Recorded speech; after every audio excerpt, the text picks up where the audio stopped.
Olá, consciências voluntárias do capital humano, está no ar, proseando com Marcos Terra, e hoje receberemos a primeira dama do social, a psicóloga e ativista social Regina Almeida, do Instituto Tocar.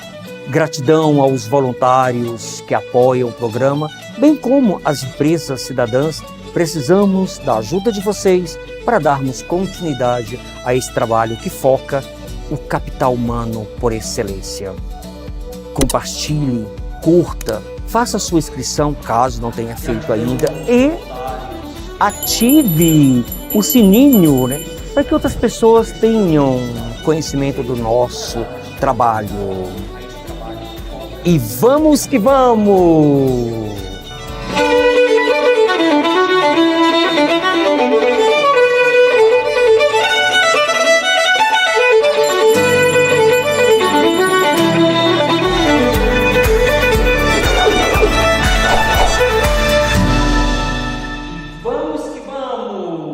Olá, Regina Almeida. Olá, Marcos. Mas que prazer receber você aqui, essa grande guerreira, né?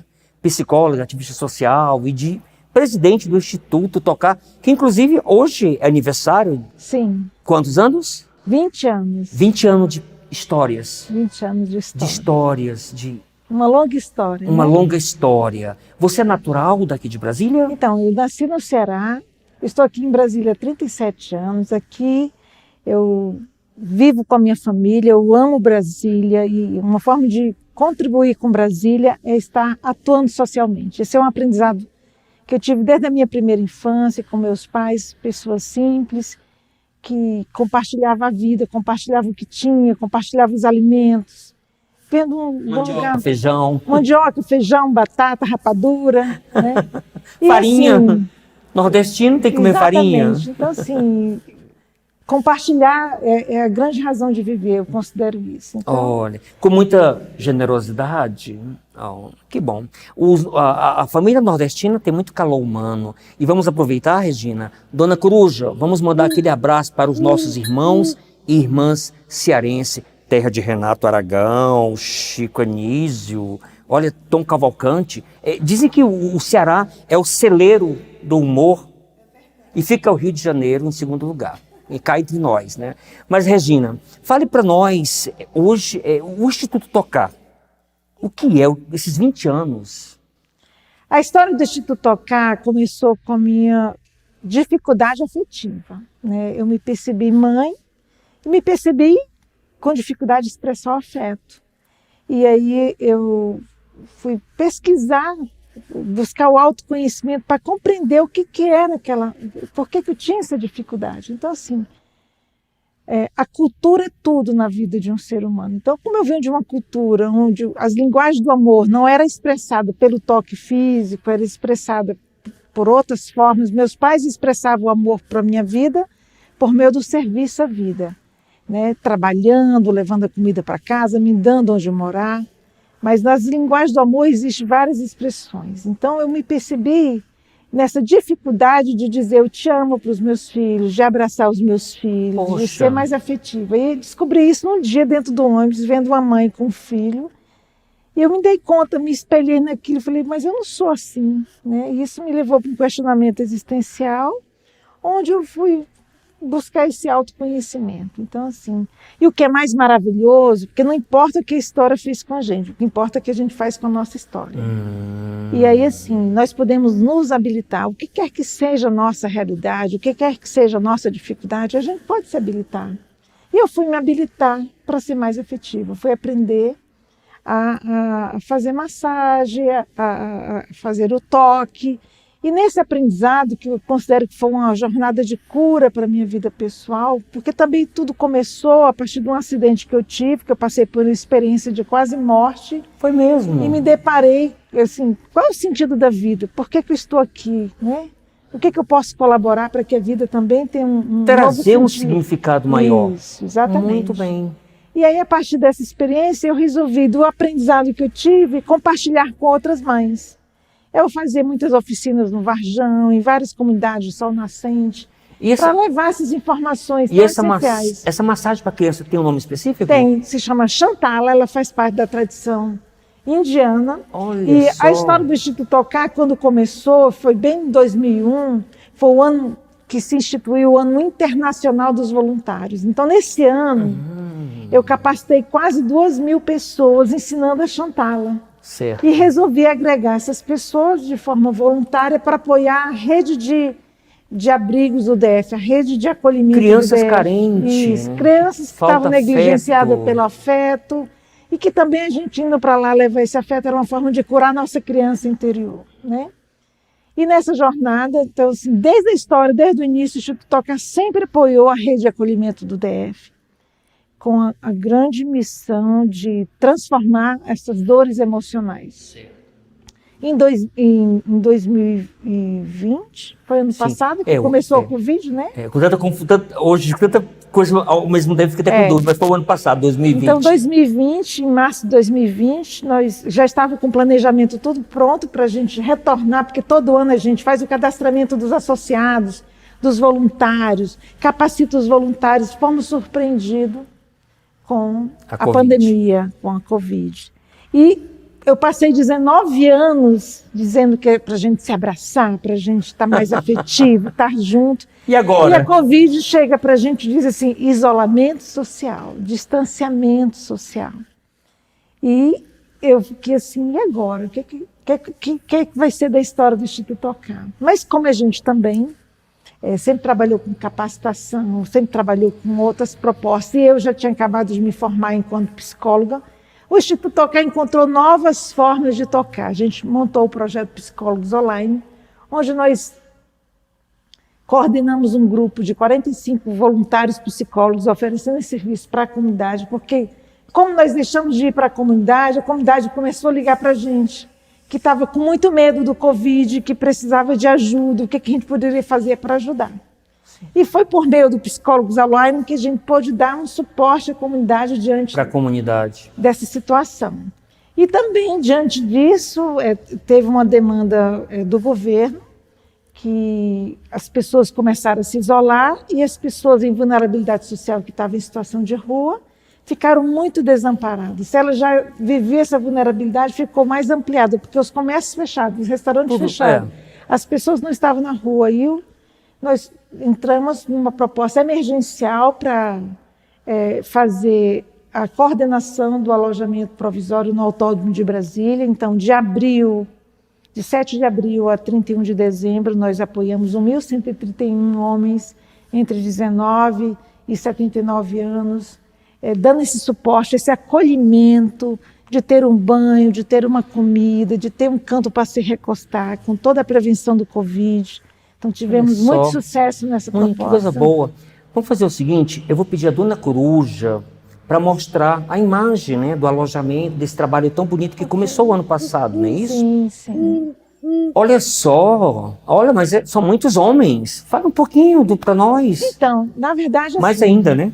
Para que a gente pudesse conter um pouco, porque não é fácil você ficar, né, em isolamento, ficar dentro do alojamento. Então, o Instituto Tocar, para fazer com que eles permanecessem no alojamento, nós começamos a desenvolver dentro do alojamento palestras, oficinas, cursos, tudo cumprindo o distanciamento, atividades de práticas integrativas para a saúde humana. E qual a média de tantos homens no alojamento? Não, em média era 200 homens. Então, no total, e durante o período passaram quantos?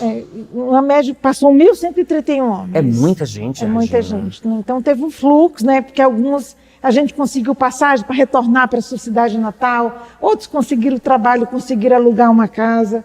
Então, assim, teve todo um programa também apoiado pelas sedes, no sentido da gente fazer essa reintegração social dessas pessoas que estavam acolhidas. Porque essa é uma parceria do Instituto Tocar com as sedes, respondendo, inclusive, a uma proposta emergencial diante do Covid. E esse acolhimento é para que ele possa se reintegrar socialmente, Exatamente, né? Porque essa é uma política fundamental, necessária, que foi uma honra para o Instituto Tocar estar em parceria com as sedes, continua sendo, porque a gente, a partir dessa experiência do alojamento, nós concorremos a um edital para que a gente tivesse casas de passagem, para poder olha a as gente casas fazer de passagem. um trabalho Que de bonito. continuidade, que a pessoa tem um programa com a casa de passagem, que é o PIA, Programa Individual de Atendimento, onde tem uma equipe psicossocial, psicólogos e assistentes sociais, que faz todo o mapeamento da história dessa pessoa e conduz ela também nessa reinserção. Agora, com mulheres e crianças também, Isso. não só Aí mais os nós homens. temos 2 casas de homens, e temos uma casa com famílias, de famílias, Sim. que está mulheres com filhos e famílias com seus filhos. Pessoas E que temos estavam em situação de rua, agora tem um acolhimento, a terapia do afeto. Não né? só em situação de rua, em qualquer vulnerabilidade que não tem para onde ir. Então não é só em Às situação vezes- de rua. Não, às vezes nem chegou em situação de rua, mas ela se vulnerabilizou, então liga para a central de vaga e pede apoio social. Certo, muito bom mesmo. E o governo consegue ajudar de uma forma geral ou falta? Não, na verdade, o edital ele cumpre muito das propostas, mas sempre é preciso Sim. que a comunidade venha colaborar, principalmente com questões de vestuários, calçados, que a gente sempre precisa, livros, que a gente tem todo um trabalho, materiais para oficina de artesanato, como linha, agulha de crochê, várias coisas para poder Certo. dar suporte às oficinas e atividades, porque no contexto que a gente está vivendo, todo o apoio é sempre bem-vindo. Sim, com certeza. E é uma troca de aprendizado. Você, como psicóloga, percebe esse desenvolvimento dos dois lados. É uma contrapartida. Né? Na verdade, assim, a Covid nos trouxe uma consciência de nós sairmos do individual, do familiar, para o comunitário, para o nacional, para o mundial. Então, assim, esse é um momento de colaboração, é um momento de parceria. A situação do outro nos alcança diretamente. A Covid nos traz essa consciência. Então, se esse outro está bem, eu estou bem. Se ele está mal, eu estou mal. Então, assim, apesar de ser muito desafiador para todos nós, diante de tudo que estamos passando, inclusive eu perdi uma irmã diante do Covid, ela ficou entubada 27 dias, acabou fazendo a passagem. Apesar das nossas perdas, das nossas dores, essa é uma mudança de mundo. Nós precisamos, que estamos aqui, precisamos nos unir, porque juntos somos mais fortes, para a gente trabalhar essa transformação de mundo. Muito bem. E a gente construir um mundo melhor para nossas gerações futuras. Olha só. Vamos para o nosso ping-pong, Dona Coruja. Esse é o ping-pong, perguntas e respostas. O nosso Carlos, nosso querido Carlos de Brasília, Krishnamurti, né? Ele faz uma pergunta para você, Regina. Quais situações desafiadoras que já viveu neste trabalho que se tornaram aprendizado? Olha, a que tem sido mais desafiadora nesse momento é porque, assim, a política de assistência requer que a nossa OSC implante as casas dentro da comunidade. A gente precisa ter as casas onde tem a escola próxima, posto de saúde, rodoviária, parada de ônibus, porque só é possível fazer uma reinserção social se a pessoa estiver dentro da comunidade. Se não for Então a difícil. gente percebe que, por essas pessoas estarem numa vulnerabilidade, então a gente percebe a resistência de algumas pessoas da sociedade, não são todas, é claro, mas que não desejam, não querem esse tipo de serviço próximo à sua casa. Esse É tem o sido o maior preconceito, né? desafio. O maior desafio, o preconceito. Como é que você pode inserir uma pessoa, ajudá-la no seu desenvolvimento, né? Deixar a situação de rua ou outra vulnerabilidade se você não acolhe? Porque os modelos antigos, quanto mais longe, melhor. E agora não, esse é um desafio, essa nova proposta, essa parceria com o governo, né? Eu quero parabenizar as sedes, porque assim, eles estão muito empenhados de realmente nessa construção desse serviço, dessa política de fortalecer e é preciso haver um debate na sociedade para que a gente faça uma mudança de consciência. Mas Regina... Todos nós precisamos colaborar Sim. com a transformação das pessoas. Mas assim, mesmo com esses problemas com vizinhos, chegou ao ponto assim, extremo da pessoa colocar toda a sua agressividade para fora. Olha, não queremos vocês aqui. Claro, sempre tem desqualificação, discriminação. E a gente tem que... nós não somos reativos, porque nós somos pessoas capacitadas, nós temos uma equipe multidisciplinar, capacitada para desenvolver serviço com todos os acolhidos e também para lidar com os desafios. E estamos firmes e fortes porque nós temos uma missão e queremos cumprir essa missão. Perfeito. Bom, a próxima pergunta: qual é o trabalho desenvolvido pelos profissionais do Instituto Tocar nas escolas? As escolas públicas é uma parceria com o GDF? Desdobrando, a pessoa pergunta se vocês estão também envolvendo com as escolas, é importante projetos. saber que o Instituto Tocar não só tem esse projeto com as sedes, né, esse serviço com as sedes. Nós temos outros projetos que sempre trabalhamos com a Sejus, com o CDCA, porque como a nossa linha também é muito a prevenção, e a gente só pode trabalhar a prevenção com a primeira infância, então nós temos o projeto, hoje ancorado no CDCA, que é Tocar a Vida na Escola, que nós vamos levar um trabalho diferenciado diante dessa pandemia, um trabalho que tem a ver com comunicação por meio virtual, dos jogos eletrônicos, com interação, ensinando aos jovens desenvolver um projeto de vida, ter qualidade de vida com práticas de respiração, práticas de relaxamento, práticas de meditação, porque os nossos jovens estão precisando também de sentido de vida. Assim como muitos adultos estão depressivos por causa da pandemia, nós também precisamos trabalhar. É um apoio mesmo, terapêutico. Motivar, porque muitos jovens não estão querendo mais nem estudar. A evasão tem sido muito grande nas escolas. E aí, então, olha a colaboração. A gente está trazendo esse projeto para dar suporte às escolas, no sentido de fazer com que todos nós estamos tendo que nos adaptar a esse novo mundo, esse novo tempo, o novo normal, como se fala, né? E diz que o mundo velho não volta mais, né? Tem esse detalhe ainda. Então, e temos outro também, que é o projeto Tocar o DF Futuro, que é um projeto focado em capacitação de educadores, monitores e para as famílias, beneficiando muitas crianças de 1 a 4 anos de idade, que também a gente vai trabalhar muito a importância do desenvolvimento da primeira infância, nesse sentido também de trabalhar a prevenção. Certo. E assim, na verdade, essa pergunta foi feita pela Fabiana, essa pergunta, e ela faz outra pergunta, Fabiana Barbosa, gratidão pela participação. Ela pergunta: como que eu posso ser voluntária no Instituto Tocar? Então, a partir desse mês de maio, que o Instituto Tocar está fazendo 20 anos, então assim, e diante desse novo tempo que a gente está fazendo algumas mudanças, reestruturação na nossa OSC, nós vamos abrir inscrição para pessoas que queiram ser voluntários, onde a gente possa ter um planejamento dessa atuação, porque diante da pandemia a gente não pode estar lotando as unidades com pessoas, os abrigos, não abrigos, as casas de acolhimento que a gente, com as crianças e adolescentes que a gente levava à terapia do toque, também não estão podendo receber voluntários.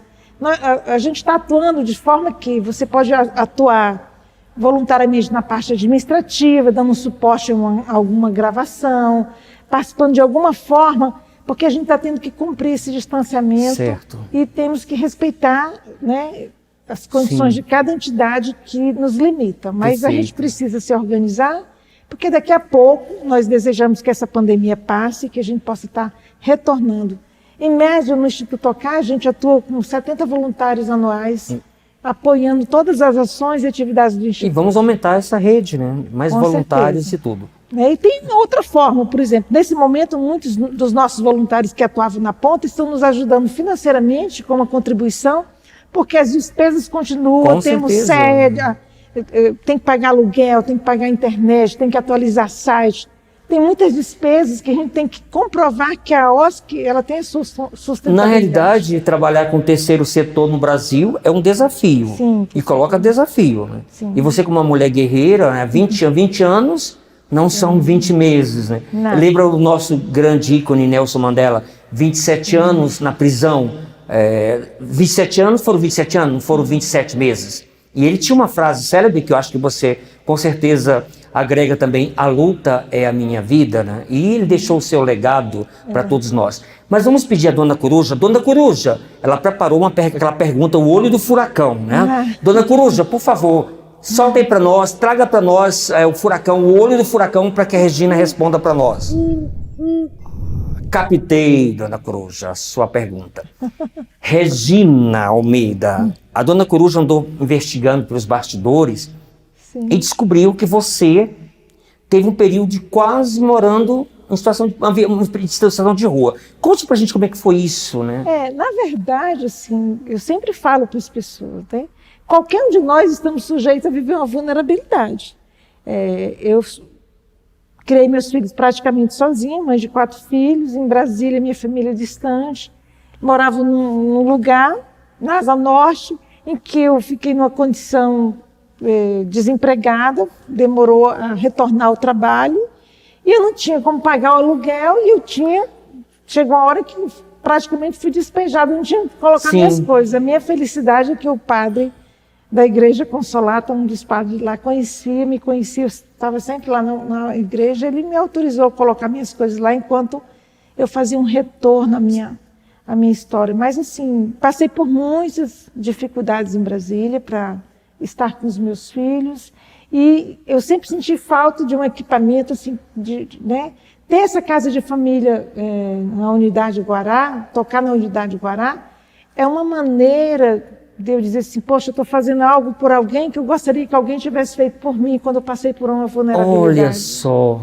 Porque assim, qualquer um de nós, e principalmente agora, tá, gente, com essa pandemia, o índice de pessoas que ficaram desempregados, que estão em condição de vulnerabilidade financeira, está muito ampliado. Então a gente tem que reconhecer que apoio nunca é demais quando a gente está com dificuldades. Regina, talvez dentro das possibilidades, se você não tivesse passado quase uma pessoa em situação de rua, possibilidades. Talvez você não estaria hoje no carro-chefe, né, de trabalho social tão belo e magnífico pela uma situação de vulnerabilidade que você passou, como todos nós seres humanos. Eu costumo dizer assim que todos os meus aprendizados na jornada com a minha alma nessa vida humana foi uma faculdade para eu estar disponível e comprometida com a transformação da vida das pessoas nessa proposta social, porque eu venho de uma condição de muitas dificuldades e transformei a minha vida, pude apoiar meus filhos a viver a sua vida com dignidade,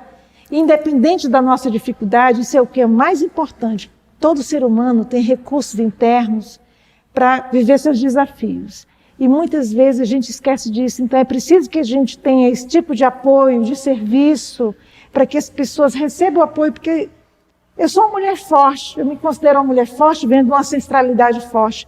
Mas muitas pessoas não têm essa fortaleza interior que eu tenho e se vulnerabiliza, acaba entrando no álcool, na droga e se perde no caminho. Em algum momento eu perdi minha identidade, eu perdi a minha força, que eu não quero dizer que eu fui sempre forte. Mas quando a gente percebe que a gente não está sozinho e que tem alguém que está ali dando um suporte, a gente transforma a nossa realidade. E a dona Coruja acabou de piar aqui e falou que você teve Covid. Como é que foi esse processo? Sim, na verdade, assim, eu fui passar um domingo com a minha filha, fazia tempo que a gente não se encontrava, e acabou que foi meu filho que não estava bem, e ele transmitiu não só para mim, mas para o irmão. Então, assim, eu fiquei tanto tempo no alojamento, com tanta possibilidade de pegar o Covid, que, por sinal, eu quero recordar que lá passou 1.131 pessoas, só tiveram 7 casos assim, de Covid. Olha só. Então, eu não peguei o Covid no alojamento, acabei pegando em minha própria casa e fiquei um mês adoecida. Foi muito difícil, tive muita dificuldade respiratória. Não cheguei a ir para o hospital, mas ainda bem que eu tinha conhecimento e técnicas de relaxamento, de meditação, coisas que eu sempre ensinei para todo mundo, também foi útil para a minha vida, porque isso é muito importante. Diante da dificuldade respiratória, você não pode entrar na ansiedade, porque senão você piora a sua capacidade. Né? E tem um detalhe importante, dentro de uma forma geral, que toda regra tem suas exceções, mas as pessoas que estão em situação de rua geralmente não pegam a Covid, porque são os invisíveis, os marginalizados. Ninguém quer abraçar, ninguém quer tocar. Então como é que transmite Covid? Salvo exceções. Isso não, mas é interessante observar. Sim, Nós tivemos agora um surto grande da própria elite no frevo, na socialização, o povo não respeitando o isolamento. Sim. Daqui a pouco a classe média e a classe alta, no segundo momento, estourou a Covid no Brasil inteiro. A segunda fase, vamos dizer assim. Sim. Mas, Regina, você como psicóloga, e assim, teve um período muito antes da psicologia, que já trabalhava diretamente com contato, que você colocou há 20 anos. Eu fico imaginando na sua formação acadêmica, com todo o arcabouço de conhecimentos, mas a Regina traz uma bagagem muito maior do que a teoria, e aí ao mesmo tempo tem aquela coisa que a gente aprende, nós somos parâmetros. Eu conheço várias pessoas que disseram: a Regina é a minha diva, a Regina é a minha referência, a Regina me inspira, é uma mulher forte. Como como é que sim, como é que a psicologia fala disso de nós enquanto parâmetro? Porque eu estou falando de Regina, mas ao mesmo tempo estamos falando para todas as pessoas que são referência, que estimula as outras pessoas a crescerem também. Então, na verdade, assim, a partir da experiência com o toque, de ver o quanto o toque era transformador, eu me transformei em terapeuta integrativa. Certo. Então, assim, eu aprendi todas as técnicas de massagem e cuidei da minha família, levei a provisão da minha família por meio das massagens. Então, assim, eu atendi as pessoas com massagem, como acupunturista, ensinei, passei a capacitar as pessoas com todas essas técnicas, né? Então, diante disso, é importante você trazer a história. Hoje eu sou um psicólogo, porque a partir do momento que eu comecei a fazer essas interações com o contato físico, eu senti a necessidade de aprofundar, de trazer a ciência para me dar mais bagagem de poder, de apoiar essa pessoa, de devolver essa pessoa para si mesma. Sim, né? sim. E a sua pergunta, desculpa, foi em relação ao quê? Você torna-se referência, né? Isso. Desse processo todo, né? E toda a bagagem sua como terapeuta, antes de tornar psicóloga, né? Que acho que é uma complementação. E aí, a partir de todo esse aprendizado e dessa compreensão do que é necessário no desenvolvimento humano, principalmente na primeira infância, e sobre o poder do afeto, que foi uma coisa transformadora na minha história, eu passei a disseminar essas informações, razão pela qual foi fundado o Instituto Tocar, em 2001, para eu poder estar disseminando essas informações para o maior número de pessoas, e pelo qual estamos aqui, cumprindo com outros objetivos dentro dessa proposta. E só complementando a Dona Coruja, ela teve esse pequeno lapso de sequência lógica e tudo, que é normal. Primeiro, são muitas emoções, está aqui no programa falando da nossa experiência, mas essa mulher, Dona Coruja, ela só dorme 4 horas. Ela e Albert Einstein só conseguem dormir 4 horas. Um dia eu chego a esse ponto ainda, viu, Regina? Porque realmente você é referência, não tem como, sabe? E a gente precisa disso. Mas aí eu quero trazer também, assim, tem um trabalho muito especial que eu sempre fiz, que são com as mulheres. Inclusive, a gente tem a live de meditação. Acabei de finalizar um grupo de estudo que começou no dia 8 de março, que é Ciranda das Mulheres Sábias. Eu tenho vários grupos de estudo com mulheres, vários workshops com as mulheres. Me interessa muito estar com as mulheres para partilhar essa jornada, que é esse mundo interno com o mundo externo. A gente precisa ir para esse mundo interior para a gente ter essa capacidade de estar no mundo exterior e a gente responder os desafios que a gente maravilha. acompanha. E fiquei te observando aí que você estava falando, falei assim, ela tem uma beleza interior muito forte e ao mesmo tempo a beleza da Luísa Brunet, aquela modelo famosa, né? Olha o performance, é a beleza cearense, gente. Vocês pensam que cearense brinca com história? Não brinca, não. Regina, olha só. Você tem algum recadinho para os voluntários que querem conhecer o Instituto Tocar, abraçar o Instituto Tocar, ser mais uma... Sim, assim, eu quero convidar você que é sensível a estar apoiando a transformação social. Mesmo que não seja no Instituto Tocar, busque de alguma maneira estar se engajando com algum grupo, com alguma outra OSC, seja de animais, seja que cuida de pessoas idosas, seja que cuida do afeto, porque nós estamos num tempo que juntos podemos mais. Parceria, colaboração, é tudo nessa vida. E que, na verdade, essa é uma desculpa que a gente tem enquanto voluntário de pensar que vamos fazer algo pelo outro. Você está dando a oportunidade a si mesmo de deixar seu ser vir para fora. Ao servir ao outro, você encontra a sua própria natureza divina e isso é uma bênção de multiplicação, de prosperidade, de amor, principalmente capacidade de resiliência, de amor incondicional, de se sentir pleno diante da vida. É assim que eu me sinto, abençoada e feliz por estar nessa existência, nesse momento. Regina, olha só, aqui não sai do programa sem um mimo. Olha, um mimozinho singelo, receba com muita alegria. Gratidão, uma vez eu ganhei um mimo desse, do Instituto Tocar o ano passado, fiquei me sentindo lisonjeado. Uma canequinha. E tá cheio de balinha, doces, de tudo, né? Marcos, quero agradecer a você também por ser essa pessoa também comprometida. Quero aqui deixar claro que Marcos foi um grande colaborador do nosso trabalho no alojamento. Anterior a isso, já colaborava com as suas palestras no nosso instituto. Sempre foi um voluntário do Instituto Tocar. Uma pessoa que comunga dos nossos princípios e valores. E você também é um espelho para nós de significado. Gratidão, gratidão. Bom, nós vamos brindar agora, para encerrar aqui, gratidão, primeiro aos voluntários que nos acompanham, aos psicólogos e terapeutas e Isso. 3. E vamos que vamos. Gratidão.